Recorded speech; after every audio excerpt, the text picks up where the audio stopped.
નમસ્કાર. ગુજરાત રાજ્યની સેવામાંથી સેવાનિવૃત્તિ પામેલ પેન્શનધારક મિત્રો, નિવૃત્ત કર્મચારી મિત્રો, ભાઈઓ તથા બહેનો, સ્વાગત છે આપ સૌનું આપણી આ યુટ્યુબ ચેનલ ભાવેશ મકવાણા ન્યૂઝમાં. તો પેન્શનર મિત્રો, સૌથી પહેલાં બધાને જય શ્રી કૃષ્ણ, જય માતાજી, હર હર મહાદેવ.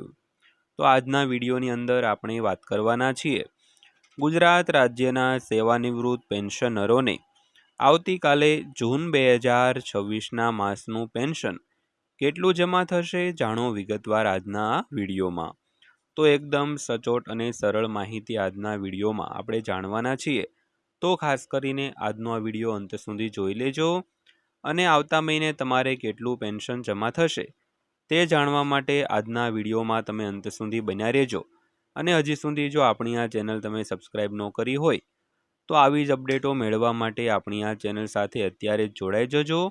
કારણ કે આપણી આ ચેનલમાં પેન્શનરોને રિલેટેડ જે રોજબરોજના સમાચારો હોય તે એકદમ સરળ ભાષામાં આપણે અપલોડ કરતા હોઈએ છીએ.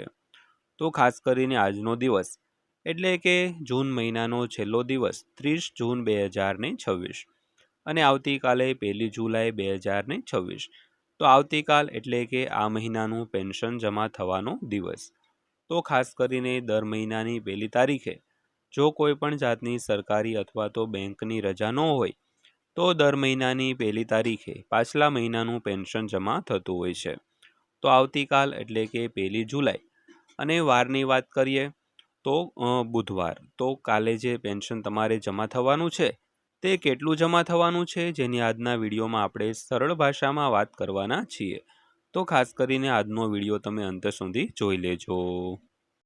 તો ગુજરાત રાજ્યના સેવાનિવૃત્ત પેન્શનરો આવતીકાલે તમારે કેટલું પેન્શન જમા થશે તેની વાત કરીએ તો તમારું જે મૂળ પેન્શન હોય તે મૂળ પેન્શનના લીધે અને એના જ આધારે તમારે ટોટલ જે પેન્શનની ગણતરી છે તે કરવામાં આવતી હોય છે. તો ખાસ કરીને મૂળ પેન્શન પ્લસ હાલમાં જે 60% લેખે મોંઘવારી ભથ્થું અથવા તો મોંઘવારી રાહત મળી રહ્યું છે તે 60% તેમાં પ્લસ કરવાના થશે. પ્લસ 1000 રૂપિયા મેડિકલ એલાઉન્સ જો તમે લેતા હો તો. આમાં ત્રણેય રકમનો જે સરવાળો થાય તે તમારું ટોટલ પેન્શન જે જૂન 2026ના માસનું છે તે થશે. તો તેમાંથી જો તમારું પેન્શન આવકવેરાને પાત્ર હોય અથવા તો ઇન્કમટેક્સ જે રિટર્ન ભરવાની થતી હોય તો તે ઇન્કમટેક્સ રિટર્ન તમારે તેમાંથી માઇનસ થશે. અને જો તમારે પેન્શન શરૂ થયાને 15 વર્ષ થયા હોય ફક્ત તો પેન્શન કોમ્યુટેશનની રકમ છે તે પણ તે તમારે તેમાંથી માઇનસ થશે. તો આમ આ ટોટલ જે પેન્શન છે એમાં ત્રણેય રકમનો સરવાળો પ્લસ જે આ તમારે બે રકમ એટલે કે આવકવેરા પાત્ર પેન્શન અને પેન્શન કોમ્યુટેશનની વસૂલાત આ બે રકમ છે તે તમારા મૂળ પેન્શનમાંથી માઇનસ થશે. આમ ટોટલ તમારે જૂન 2026ના માસનું પેન્શન આવતીકાલે જમા થવા પાત્ર થશે. તો સરળ શબ્દોમાં કહીએ તો જે મે મહિનાનું પેન્શન તમારે 1 જૂન અને સોમવારના રોજ જમા થયું હતું તેટલું જ પેન્શન આવતીકાલે જમા થવાનું છે. ત્યારબાદ સરકાર તરફથી કોઈપણ જાતના સુધારા વધારા છે તે કરેલા નથી. એટલે કે જે ગયા મહિનાનું પેન્શન છે તે જેટલું જમા થયું હતું તેટલું જ પેન્શન આ મહિનાના 1 તારીખે પણ તમારે જમા થવા પાત્ર થશે. તો ખાસ કરીને પેન્શનમાં કોઈપણ જાતના ફેરફાર નથી એટલે પેન્શન તમારે સેમ જ જમા થવા પાત્ર થશે.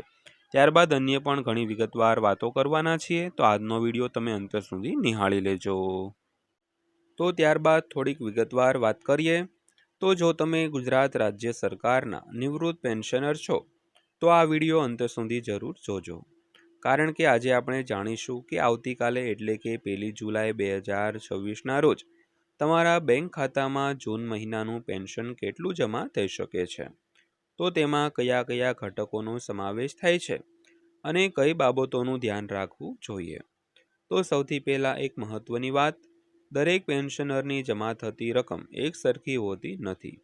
કારણ કે દરેકની મૂળ પેન્શન અલગ અલગ હોય છે. ઉપરાંત મોંઘવારી રાહત એટલે કે ડિયરનેસ રિલીફ, મેડિકલ ભથ્થું, ફેમિલી પેન્શન અથવા તો અન્ય કપાતો પણ વ્યક્તિગત રીતે અલગ અલગ હોઈ શકે છે. તો સામાન્ય રીતે પેન્શનમાં નીચેના ઘટકોનો સમાવેશ થાય છે.